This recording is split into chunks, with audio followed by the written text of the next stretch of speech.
যাদের পক্ষে সামর্থ্য রয়েছে, শারীরিক ক্ষমতা রয়েছে, আর্থিক ক্ষমতা রয়েছে, আল্লাহ তাআলা বললেন তারা যেন কাবাগার তাওয়াফ করার জন্য হজ করতে যায়। কারা কারা হজ করেছেন? হজ করেছেন? আলহামদুলিল্লাহ। হজ করে বড় হজ, আলহামদুলিল্লাহ। আর তো মনে কেউ করেন না। হজ করা সবার উপর কিন্তু ফরজ নয়। আমরা মনে করি সবার উপর ফরজ। আল্লাহ তাআলা এখানে দুটি কথা বলেছেন। প্রথম শব্দটা হচ্ছে ওয়ালিল্লাহি, আল্লাহর জন্য, দুনিয়ার কোন মানুষের জন্য নয়। আলহাজ উপাধি পাওয়ার জন্য নয়। আমাকে মানুষ আলহাজ বলবে এই জন্য হজ করব না।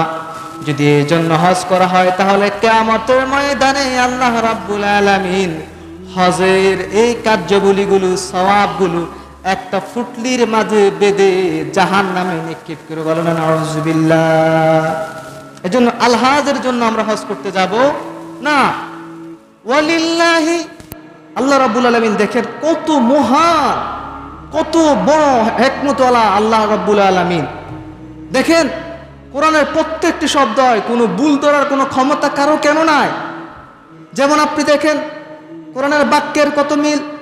কুল আউযু বিরাব্বিন নাস, সিন আছে না নাই শেষক করে, আল্লাযী ইউওয়াসওয়িসু ফি সুদুরিন নাস মিনাল জিন্নাতি ওয়ান নাস, সিন আছে। আবার ফালাকে যান, অনুরূপ আছে।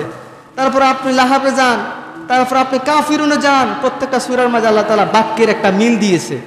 আর এই আয়াতের মাঝে কি বলেছেন? ওয়ালিল্লাহি, আল্লাহর জন্য।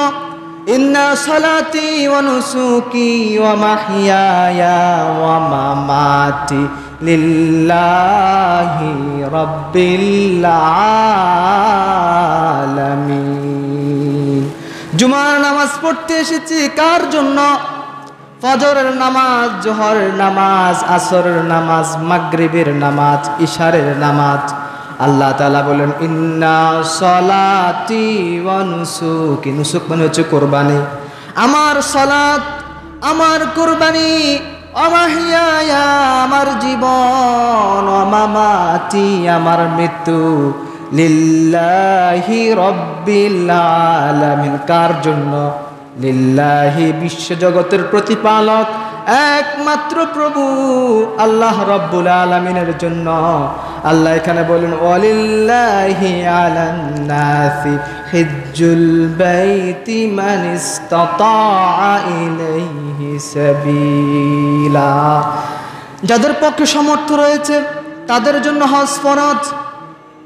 30 রোজা, 30 ফরজ। দৈনিক 5 ওয়াক্ত নামাজ যেমন ফরজ, অনুরূপভাবে হজ করাটাও আল্লাহ তাআলা ফরজ করে দিয়েছেন। এই জন্য আল্লাহ রাব্বুল আলামিন মানিস্তাতা শব্দ যুক্ত করে দিয়েছেন। যদি আপনার কাছে বর্তমানে হজ করতে লাগে 5 থেকে 6 লক্ষ টাকা, 5 থেকে 6 লক্ষ টাকা, 5 থেকে 6 লক্ষ টাকা, এই 6 লক্ষ টাকা যদি আপনার কাছে থাকে, মানে বাড়িঘর বিক্রি করে নয়,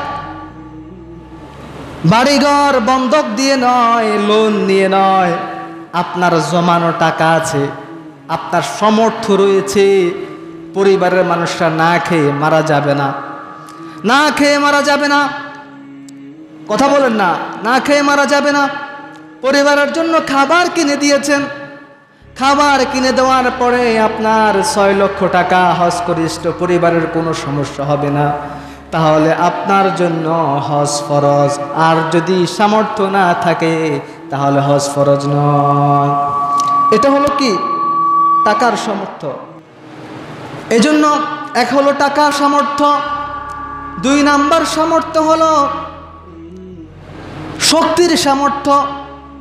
আপনি ওখানে যেতে পারবেন না, বয়স 70 বছর, বয়স 80 বছর, হজ তো করেন নাই, কিন্তু 70 বছর 80 বছর বয়সে আপনার পক্ষে হজ করা কিন্তু সম্ভব নয়। ওখানে গেলে লক্ষ লক্ষ মানুষের ভিড়ে আপনি হয়তো পায়ের তলায় পড়ে ফিস্ট হয়ে মারাও যেতে পারেন। আপনার জন্য এখন আর হজ করার দরকার নাই। আপনি হয়তো টাকা দিবেন, আপনার ছেলেকে বলবেন বাবা টাকা দিলাম, তুমি তোমার হজও করবে, আমার হজও করবে। কি করবে? এই মাসালা জানেননি সবাই? তোমার হজও করবে, আমার হজ করবে, এটারে কি হজ বলা হয়? বদলি হজ।